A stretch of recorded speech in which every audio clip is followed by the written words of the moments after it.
Picture yourself walking into one of the most extravagant palaces humanity has ever witnessed. Golden corridors, sparkling chandeliers, and enough velvet and lace to circle the earth twice. But breathe in deeply and you'd be struck by an odor, so putrid it could kill a fresh flower arrangement from 50 feet away. Yes, welcome to the magnificent Palace of Versailles in the 1600s, a realm where splendor met savagery, refinement waltzed with filth, and aristocratic ladies, despite all their diamonds and crowns, suffered through a cleanliness nightmare beyond imagination. Let me know in the comments where you're watching this video from, and don't forget to like and subscribe. Today we're plunging headfirst, figuratively speaking, thank heavens, into the shockingly dirty existence of highborn women during the peak of French monarchy. These are the 5 most revolting hygiene practices of aristocratic women, and trust me, you're absolutely not prepared. If you happen to be a lady of royal blood in 1600s France, you were supposed to embody poise, elegance, and impeccable style. But when it came to personal cleanliness, things went completely sideways, because bathing, the exact thing we connect with being clean today, was typically shunned like a deadly disease.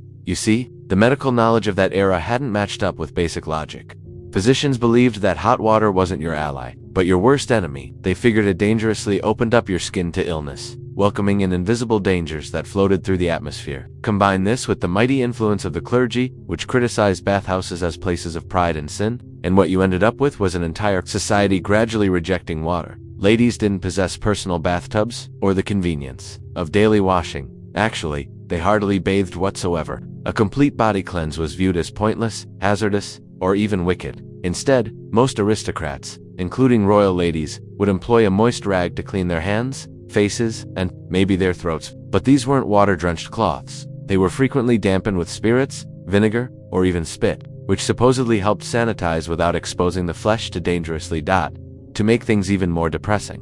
When bath time did arrive, and that was uncommon, it was typically a group activity. Entire families would wash in the identical tub of water, one right after another. And who got the privilege of going first? The gentleman, naturally. By the time a lady stepped into the basin, the water would be tepid, murky, and packed with debris. That's assuming there was even water remaining to soak in. The impact on the royal residence? Let's just say the aroma didn't end at the horse stables. Guests frequently remarked on the overwhelming fragrance that floated through the corridors of Versailles, a bizarre blend of stale perfume, body stench, animal grease, and dampness. It wasn't that the royals didn't worry about how they looked. They simply had completely different concepts about what was considered hygienic. For ladies especially, who were supposed to be models of beauty and grace, the contrast was almost heartless. Draped in silks, loaded down with precious stones, and dusted to perfection, but beneath, skin that hadn't touched soap in months. It was the perfect example of appearing attractive from a distance and far from attractive up close. Now, if the absence of bathing wasn't shocking enough, the next hygiene practice, or rather the total absence of one, is something we really don't appreciate today: restrooms.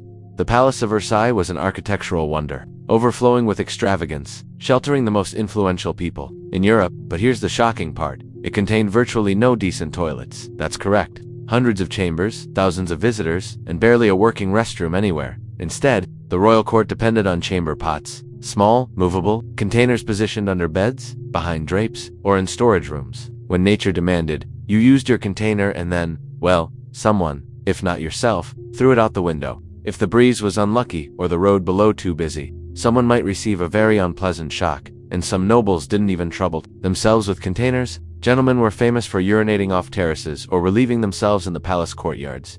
Visitors and foreign ambassadors were shocked at what they saw. It wasn't just occasional incidents, it was widespread. The palace was notorious for its crushing stench, and the hallways frequently served as makeshift restrooms. Picture being a lady of nobility, gracefully floating through the corridors in your fancy dress, raising your skirts delicately, not just to display your embroidery but to avoid stepping in human excrement. Actually, it became so terrible that by 1715, a royal order had to be issued declaring that the palace hallways were to be scrubbed once weekly. Not daily, not after a gathering, just once weekly, because that was thought to be progress. And let's discuss wiping. Modern luxuries like toilet tissue didn't exist. Instead, people used fabric pieces, foliage, hay, or in desperate situations, their own fingers. Cleaning up afterwards was limited if it happened at all. And when your waste management system was a window and your cleaning approach was questionable at best, well, it's no surprise that parasites and sickness spread like wildfire.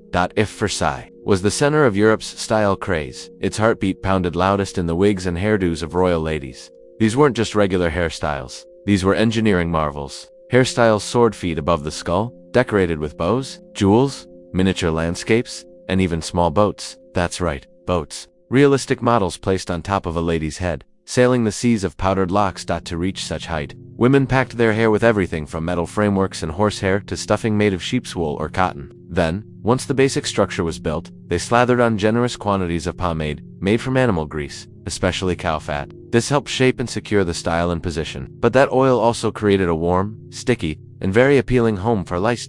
Because women didn't cleanse their hair frequently, and definitely didn't take off their complex wigs for regular cleaning. Lice invasions were not just frequent, they were anticipated. Entire communities of the tiny creatures flourished within those towering styles. Court ladies used special instruments, long-handled silver lice scrapers, to scratch their itchy heads without destroying their look. These scrapers were beautifully decorated and often carried to meals or social gatherings where a woman might pause between sips of champagne to give her scalp a subtle scratch. Despite the irritation, nobody dared miss the fashion show. In the strict social order of court life, appearance was authority, and to look unfashionable or poorly groomed was to risk losing your standing. Even if your scalp was swarming with lice and your hair reeked of rancid fat, the performance had to continue. Wigs weren't just uncomfortable and dirty, they were also hazardous. Some were so massive they caused ongoing neck aches. Others ignited from nearby flames, but all were the cost of keeping one's place at court. For common women, there was no such burden. They simply shaved their heads to prevent lice completely. But for noble ladies, their hair was their tiara, even if it was concealing an entire world underneath. Let's now focus our attention on something that should have brought pleasure: food. After all, royal feasts were famous. Tables overflowing with meat pastries, sweet treats, roasted birds, and candied fruits. But hiding behind the luxury was a dark, nauseating truth. The royal kitchens weren't protected from the palace's cleanliness problems. Actually, they were often the casualties of them. The plumbing network at Versailles was so inadequate that raw sewage would sometimes flood back into the cooking spaces. It's been documented that at least once, wastewater reached the private kitchen of Queen Marie Antoinette. The effect on food safety was catastrophic. Without adequate refrigeration, air circulation, or waste disposal, contamination was routine. Meat rotted rapidly. Fruits and vegetables were abandoned for days. Vermin wandered freely. And yet the chefs had no option but to continue serving potentially dangerous meals to the highest levels of society. The results: stomach problems were widespread. Diarrhea, vomiting, and infections were routine. But the most terrifying were the parasites. Royal courtiers were regularly infected with intestinal worms, particularly tapeworms, thanks to undercooked meats and filthy kitchen environments. Even the powerful Louis XIV wasn't exempt. He is reported to have expelled a 6-inch-long tapeworm, a grim reminder that even the most powerful man in France was not immune to the effects of poor hygiene. For the ladies of the court, dining was a refined performance. They were expected to eat elegantly, to chat and charm, to toast and entertain. But behind the sophisticated front, many fought nausea, cramps, and more serious ailments, all quietly to preserve appearances. Finally, we reach what may be the most personal and agonizing part of a woman's existence: childbirth. And for royal women, it wasn't just agonizing, it was public. In 17th century France, when a queen or high-ranking noble lady went into labor, it was treated as a national occasion. Literally, the delivery room would be crowded with courtiers, physicians, clergymen, and noble witnesses, all there to observe. Not help, not comfort. Observe. When Queen Marie Therese gave birth, the room was so jammed that it looked like a theater more than a medical facility. The explanation: royal births had to be witnessed to avoid scandal. People worried that a dead or female baby might be switched out for a healthy male heir, so the entire process had to occur in full sight. This meant that the mother, probably in unbearable pain and emotional turmoil, was surrounded by an audience during one of the most exposed moments of her life.